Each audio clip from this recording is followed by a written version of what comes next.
안녕하세요. 당신에게 편안한 시간을 선물하는 에린 목소리입니다. 구독과 좋아요, 알림 설정은 당신이 저에게 주는 큰 선물입니다. 당신은 결국 무엇이든 해내는 사람. 작가 김상현, 출판사 필름. 작가 소개를 하겠습니다. 지은이 김상현. 흔들리고 떠밀리고 넘어져도 나는, 당신은, 우리는 결국 해낼 것이라는 믿음의 문장들. 내가 죽으면 장례식에 누가 와줄까를 통해 수많은 독자의 사랑을 받은 김상현 작가의 신작이 3년 만에 출간되었다. 전작을 통해 인간관계와 행복에 대해 따뜻한 시선과 위로의 문장을 전했다면, 신작 당신은 결국 무엇이든 해내는 사람은 더 나아가 나 자신을 제대로 바라볼 수 있는 힘을, 수많은 시행착오에도 불구하고 우리는 무엇이든 이루어낼 수 있는 사람임을 희망과 믿음의 문장들로 담아냈다. 확신을 결과로 치환하는 사람, 결국 무엇이든 해내고 싶은 사람. 작가 및 강연가로 활동 중이며 필름 출판사와 연남동 카페 공명을 운영하고 있다.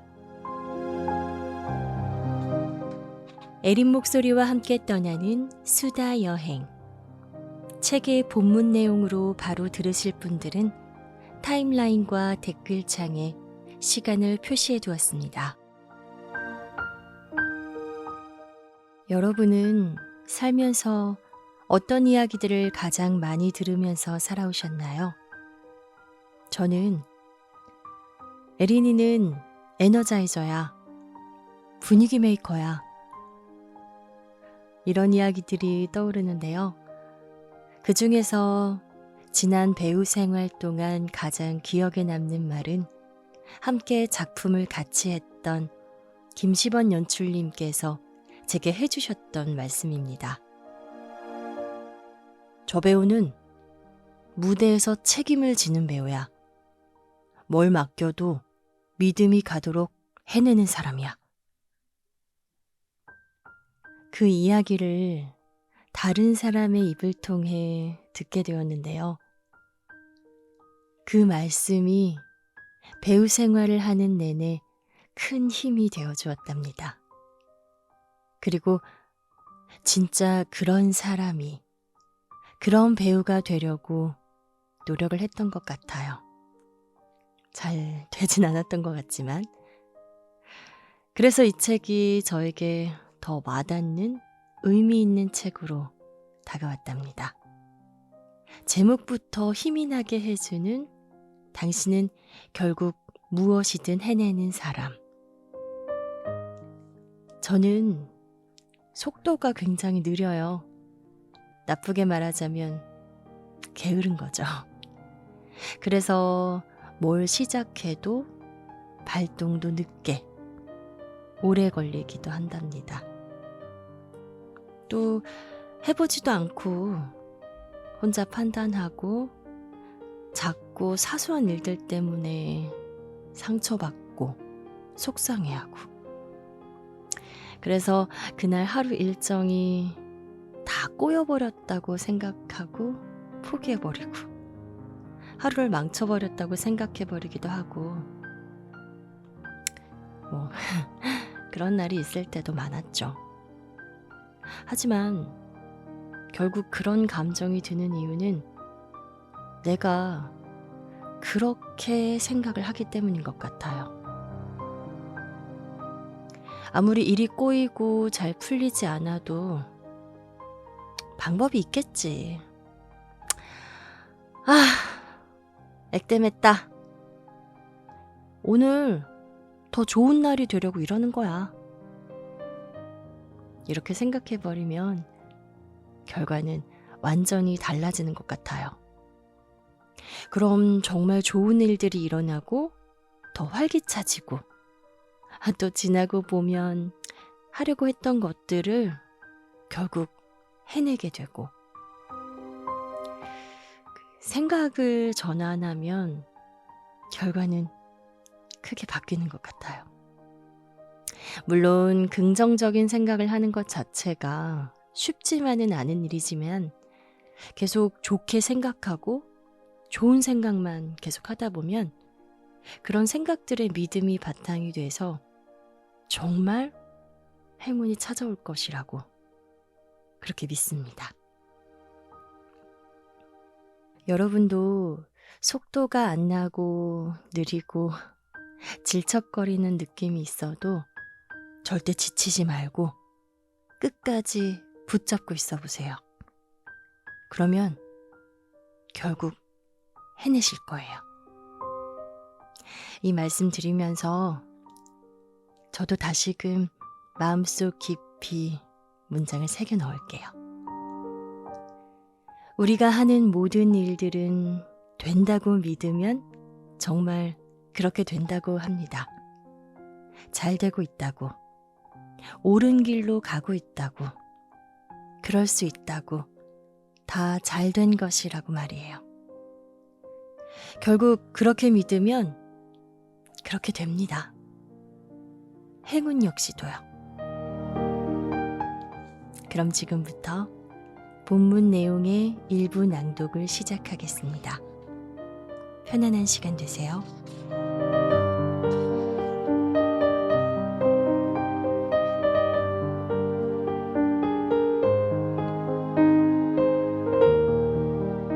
균형을 맞추는 일.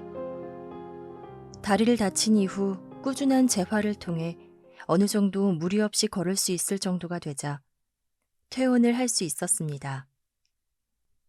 한번 다치면 재활은 평생 해야 된다는 의사 선생님의 당부에 퇴원 후에도 재활과 운동을 꾸준히 하기 위해 가까운 헬스장을 찾았고 오른쪽 무릎 근육부터 강화하는 연습을 하기 시작했습니다. 하지만 짧아진 근육은 유연성이 없었고 아팠던 경험이 있기 때문인지 본능적으로 힘을 쓰지 않으려는 듯 마음처럼 움직여주지 않았습니다. 운동을 할 때마다 들고 있던 바벨이나 덤벨이 자꾸만 왼쪽으로 기울었고 두 다리에 동일한 힘을 주는 운동이 끝나고 나면 왼쪽 다리만 힘이 들고 무리가 가는 것을 느끼기도 했습니다. 트레이너 선생님은 균형이 맞지 않아서라고 말한 뒤 오른쪽 다리의 근육을 강화하면서 몸 전체의 균형을 맞추는 운동을 꾸준히 하는 게 좋겠다고 이야기해 주었습니다. 그리고 다쳤던 경험이 있는 모든 사람들이 자세나 환경의 영향으로 몸의 균형이 맞지 않기 때문에 꾸준한 운동을 통해서 몸의 밸런스를 맞춰줘야 한다는 말을 덧붙였습니다. 그 이야기를 듣고는 문득 편향에 대해 생각했습니다. 사람은 누구나 편향된 생각을 갖고 살아갑니다. 편향 중 우리가 가장 흔하게 빠지게 되는 건 확증 편향일 것입니다. 확증 편향은 자신이 보고 싶은 것, 듣고 싶은 것만 수용하고 선택적으로 정보를 받아들여 자신의 생각이 틀리지 않았다고 믿는 것입니다. 즉, 자신이 편한 대로 생각하고 해석하며 자신이 맞다고 생각하는 정보만 수용하는 것을 말합니다. 우리는 편향에 익숙해져 있습니다. 그래서 내가 생각했던 것들 위주로 정보를 습득하고 말을 내뱉고 행동을 하고 그 모든 것들이 익숙해진 채로 살아가곤 합니다. 마치 오른쪽 다리가 자신은 무릎을 다쳐 힘을 못 쓰니 왼쪽 다리에 더욱 힘을 주라고 했던 것처럼요. 그렇게 계속해서 왼쪽 다리만 쓰게 된다면 어떻게 될까요? 물론 처음엔 괜찮겠지만 계속해서 반복적으로 왼쪽 다리만 쓰게 되면 몸의 균형이 점점 왼쪽으로 초점이 맞춰지게 되면서 골반이 왼쪽으로 틀어지고 허리 근육도 조금씩 왼쪽으로 맞춰지고 상체 근육도 왼쪽을 더욱 쓰게 될 것입니다. 시작은 왼쪽 다리에만 힘을 줬던 것뿐인데 어느덧 몸 전체가 틀어지면서 전반적인 균형이 왼쪽으로 맞춰지게 되는 것이지요. 몸 전체가 틀어지면 다리 한쪽이 틀어졌을 때보다 균형이 맞추는 일이 더욱 힘들어지는 건 당연한 일입니다. 그래서 우리는 언제나 균형을 맞추려고 노력해야 합니다. 그게 몸이 됐든 삶이 됐든 말이죠. 하지만 어떤 것이든 균형을 맞추는 일은 쉽지 않습니다. 우리가 익숙해 있던 편향이라는 녀석이 자꾸만 말을 걸어올 테니까요. 우리는 편하고 익숙한 것들을 선택하게끔 설계되어 있습니다. 조금 덜 책임지고 싶어 하고, 조금 덜 고통받고 싶어 하고, 조금 덜 저항하고 싶어 합니다. 에리 프롬이라는 철학자가 쓴 자유로부터의 도피라는 책이 있습니다. 자유로부터 도피한다는 말 자체가 모순적으로 들릴 수도 있겠지만 14세기에서 16세기 유럽에서는 자유를 얻기 위해 많은 사람들이 희생을 감수해야만 했습니다. 그렇게 참으로 오랜 기간 동안 수많은 사람들이 어렵게 얻어낸 자유이건만 오히려 많은 사람들이 자유를 얻어내고 힘들어할 수밖에 없었습니다. 바로 자유엔 책임이 따랐기 때문입니다. 그래서 누군가가 자유에 대한 책임을 덜어주길 바라며 오히려 어렵게 얻어낸 자유에서 도피를 하게 되어 파시즘, 나치즘에 물들어갔습니다. 우리는 잘 알고 있습니다. 좋은 모습, 좋은 결과를 내기 위해선 그만큼의 노력이 수반된다는 사실을. 그래서 두려워하는 것일지도 모릅니다. 내가 노력한 만큼 결과가 나오지 않을 수도 있다는 사실 때문에. 그렇게 점점 자신이 하지 못하는 이유를 만들어내고 책임을 덜어내고 고통을 받지 않고 저항을 피해가게 될 테지요. 삶의 균형이라 불리는 것들은 이미 무너진 지 오래됐을지언정 현재 나의 상태가 익숙하고 편하니 크게 문제될 건 없다고 믿게 될 것입니다. 하지만 나와 똑같이 시작했던 사람이 잘 되는 모습을 보고 또 어쩌다 마주한 나의 현실을 바라보고는 크게 실망하고 좌절하고 무기력해지고 맙니다. 결국 책임과 고통, 저항을 회피했던 것의 주체는 언제나 나였을 텐데 도리어 그 모습을 싫어하게 되는 모순이 생겨납니다. 이처럼 균형을 맞추는 일은 힘들고 어려울 수밖에 없습니다. 조금씩 더 많은 무게를 들고 매 순간 자세는 흐트러짐이 없는지 확인하고 호흡은 잘 유지되는지 체크하고 몸에 힘이 더 들어가는 곳은 없는지 확인하고 이 모든 것들을 매일같이 반복해야 되기 때문입니다. 또한 아무리 애쓰고 노력한다고 해서 당장 무언가 더 나아지는 것도 없습니다. 그저 계속해서 균형을 맞추고 그 상태를 유지하는 것뿐. 힘든 순간들을 꾸역꾸역 참아내서 얻어지는 게 균형을 맞추는 것과 유지하는 일이라는 사실이 어쩌면 실망스러울 수도 있겠지만 균형을 맞춰가고 상태를 꾸준히 유지할 수 있는 사람은 책의 첫 부분에서 이야기했던 삶의 중심을 잡아갈 수 있습니다. 삶의 중심을 잡아가기 위해 노력하면 순간은 힘들고 유지하는 것뿐이라고 느끼지만 이내 처음보다 몇 걸음 앞서 걸어온 나의 모습을 발견할 수 있습니다. 삶의 피곤함을 편안함과 익숙함이 아닌 고통과 저항, 그리고 책임으로 잡아두었으니까요.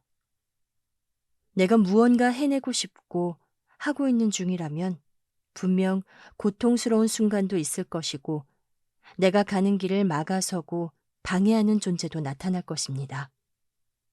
그 존재는 사람이 될 수도 있고 상황이 될 수도 있고 어쩌면 나 자신이 될 수도 있습니다.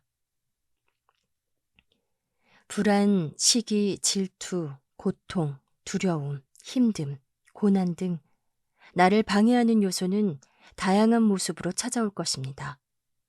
다만 방해 요소들이 존재한다는 것을 인지하고 방해를 받을수록 내가 균형을 찾으려 한다는 사실을 깨달았으면 좋겠습니다.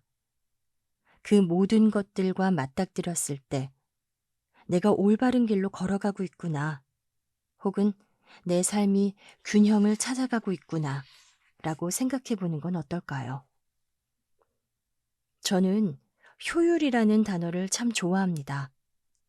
평소 인풋 대비 아웃풋이 효과적으로 나와야 한다고 생각하는 편인데, 삶의 균형을 찾는 일과 고통과 저항을 받아들이는 일 앞에서는 효율이라는 단어를 생각하지 않습니다. 인풋과 아웃풋을 따져볼 수 없을 뿐더러 단시간에 얻을 수 있는 것이 아니기 때문이죠. 몸의 균형과 삶의 균형을 맞추는 일은 오래도록 평생을 꾸준히 노력해야 하는 일이니까요. 제가 매일 운동을 하는 건 역시 마찬가지입니다. 노력하지 않는 순간 언제든 다쳤던 오른쪽 무릎이 균형을 깨트리려고 할 것임을 잘 알고 있기 때문에, 그래서 매일 힘들고 고통스럽더라도 계속해서 운동을 지속하려고 합니다. 지금 고통스럽지 않다면, 이 고통을 회피한다면 나중에 더 큰 값을 치르게 될 테니까요. 균형을 맞추는 것과 지금 당장의 편안함을 느끼는 것은 양극단에 위치해 있습니다. 무엇을 선택하든 나의 몫이겠지만 미래의 후회까지도 나의 몫임을 염두에 두었으면 좋겠습니다.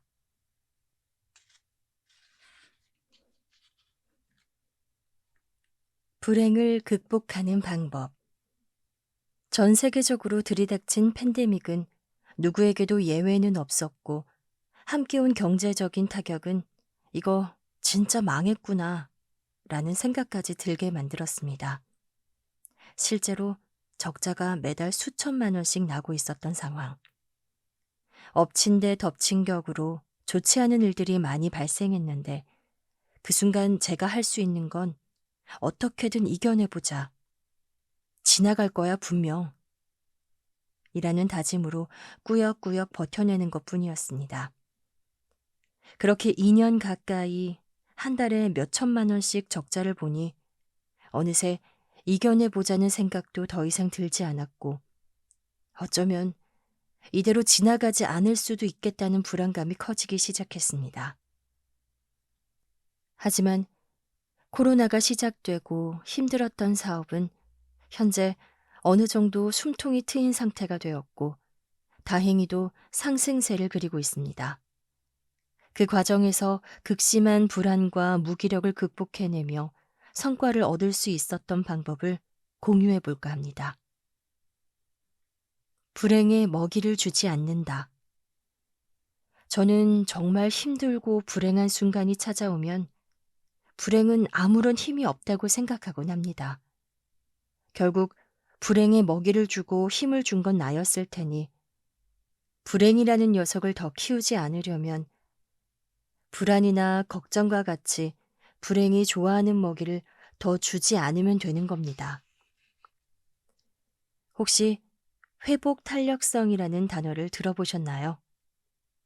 인상 깊게 본 책의 제목이기도 한 이 단어는 역경과 고난이 찾아왔을 때 얼마만큼 다시 일어날 수 있는지, 무너지게 되더라도 고난과 역경을 발판 삼아 딛고 일어나는 힘을 말합니다. 회복 탄력성을 이루는 많은 요소가 있지만 그 중에서도 긍정적인 생각이 가장 큰 역할을 한다고 합니다. 모두가 긍정적인 것이 좋다는 건 알고 있지만 막상 실천하는 것엔 큰 어려움이 있습니다. 긍정적인 생각 역시도 연습이 필요합니다. 언어를 배우는 것처럼 부단한 인식과 내뱉는 훈련들이 필요하다는 거죠. 뿐만 아니라 긍정적인 사고를 하기 위해 꾸준히 노력하는 것만으로도 역경을 딛고 일어날 힘을 기르는 것과 비슷한 효과를 보인다고 합니다. 불행을 비롯해 부정적인 감정과 순간들은 갑작스레 언제나 찾아오기 마련입니다. 앞서 말했듯 그런 것들이 찾아오더라도 나는 별로 그렇게 생각하지 않는데? 나는 이 상황을 잘 헤쳐나갈 거야.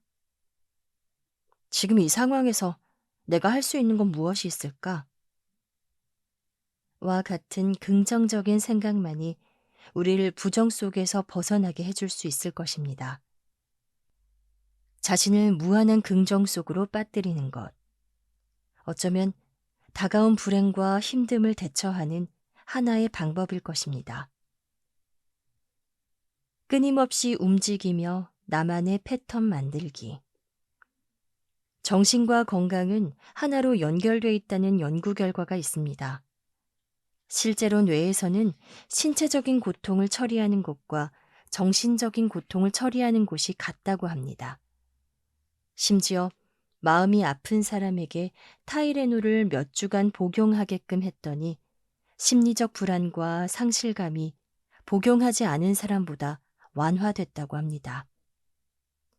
정신적인 부분을 다스리고 안정된 상태로 끌어올리려면 신체적인 활동이 큰 도움이 될 수 있음을 시사하고 있습니다. 저 역시도 어렵고 힘든 상황이 찾아왔을 때, 또 마음이 불안으로 가득 찼을 때, 삶의 루틴을 바꿔주었습니다. 평소엔 눈을 뜨자마자 씻고 출근을 해 정신없이 일을 했지만 삶의 루틴을 바꾼 후 아침에 무작정 나가 10km를 달리고 기력이 남으면 웨이트 운동으로 하루를 시작했습니다. 실제로 아무것도 하기 싫다는 무기력한 생각이 들 때면 눈 딱 감고 집 앞을 산책하거나 뛰는 행동을 하면 몸 안에서부터 에너지가 차오르는 것을 느끼실 수 있을 거예요.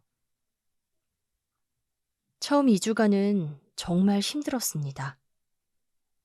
점심시간쯤이 되면 눈꺼풀이 너무나도 무거웠고 취침 시간은 자연스럽게 빨라졌습니다.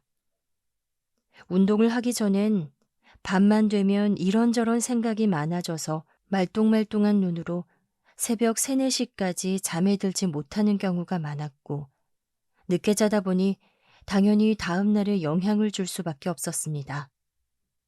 운동은 이러한 첫 번째 악순환을 끊어내는 가장 좋은 처방이었습니다.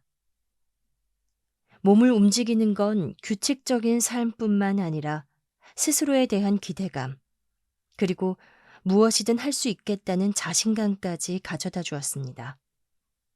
무슨 운동 하나로 극적인 변화가 있겠냐고 생각할 수도 있겠지만 아침 일찍 일어나 어떻게든 목표를 달성한 저는 이미 가장 큰 일을 해냈네. 다음 목표들은 더 쉬우니까 다 해낼 수 있겠다는 생각으로 하루를 보낼 수 있었습니다. 우리를 더 큰 어려움으로 빠뜨리는 건 모두 불행이 불러온 불안 때문입니다. 그런데 몸을 움직이니 마음이 움직였고 차오르는 마음이 불안을 위축시켰고 위축된 불안은 힘을 쓸 수 없게 되었습니다. 그러니 지금 불안하거나 무기력하다는 생각이 든다면 일단 움직여야 합니다. 실제로 우울한 마음이 드는 사람들에게 가장 많이 추천해주는 처방 중 하나는 햇빛을 많이 쬐고 물을 많이 마시고 산책을 하는 것이라고 합니다. 가장 원초적인 행동들이 우리의 우울한 감정을 사라지게 만드는 셈이지요. 달리기와 우울증에 관한 연구도 있는데 달리기를 하며 느낄 수 있는 가장 큰 행복 중 러너스 하이라는 상태가 있습니다. 러너스 하이는 일정 시간 달리는 중 머리가 매우 맑아지고 경쾌한 느낌이 드는 순간을 말합니다. 이때 우리의 의식 상태가 헤로인이나 마리화나와 같은 마약을 투약한 느낌과 비슷할 정도로 중독적이라고 합니다. 힘든 순간과 불행은 예측하지 못하는 시점에서 찾아옵니다. 우리는 감정이 지배되어 있습니다. 그래서 기분이 좋지 않을 땐 몸에 힘이 빠지기도 하고 사소한 것에 예민해지기도 하죠. 하지만 불행이 찾아온 힘든 순간에 우리가 가장 먼저 해야 할 일은 삶의 안정적인 패턴을 만드는 것입니다. 비슷한 시간에 잠을 자고 충분한 수면을 취하고 햇볕을 많이 쐬고 땀을 흘리고 집중할 대상을 찾는 것. 이것만으로도 힘든 순간을 이겨낼 큰 발판을 만들 수 있습니다. 힘들다는 생각이 들 때면 움직임을 포함한 삶의 안정적인 패턴을 만들어 보세요. 벗어나고 싶다면 노력이 필요합니다. 힘들어서 들이켜는 술 한 잔, 나태한 삶의 패턴, 모든 걸 놓아버리는 태도. 이러한 것들은 힘듦을 가증시키는 일밖에 되지 않습니다. 힘든 순간 나를 지키고 일어나게끔 만들어주는 건 결국 내 마음가짐과 나뿐입니다. 기록하기. 기록엔 큰 힘이 있습니다. 특히 어려움에 처했거나 고민이 있을 때, 마음이 혼란스러울 때, 기록은 아주 큰 힘을 발휘합니다.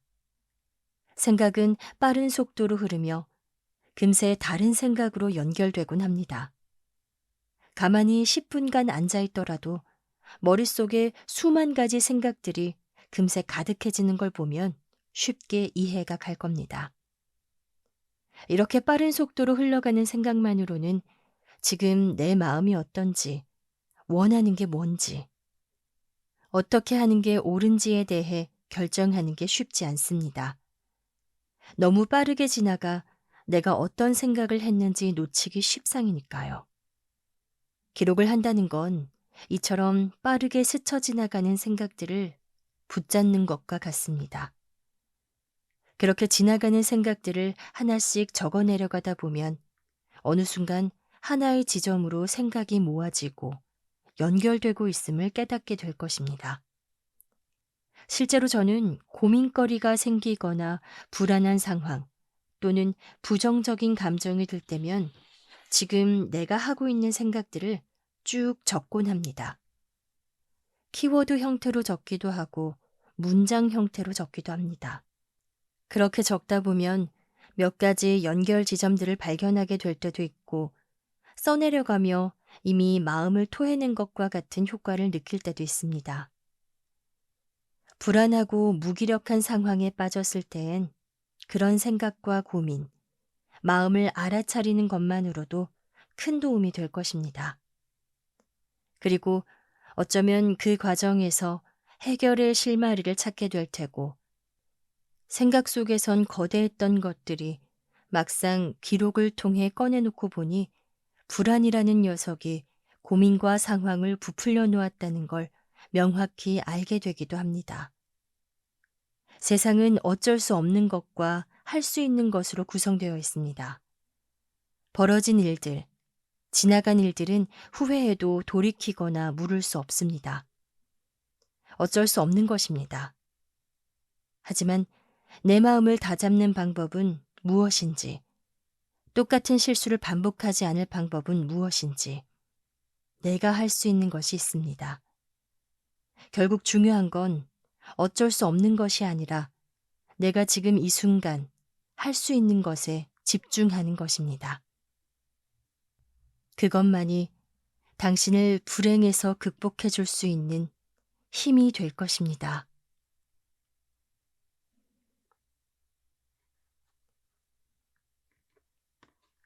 본문 내용 일부 낭독을 마치겠습니다. 그럼 편안한 밤 되세요.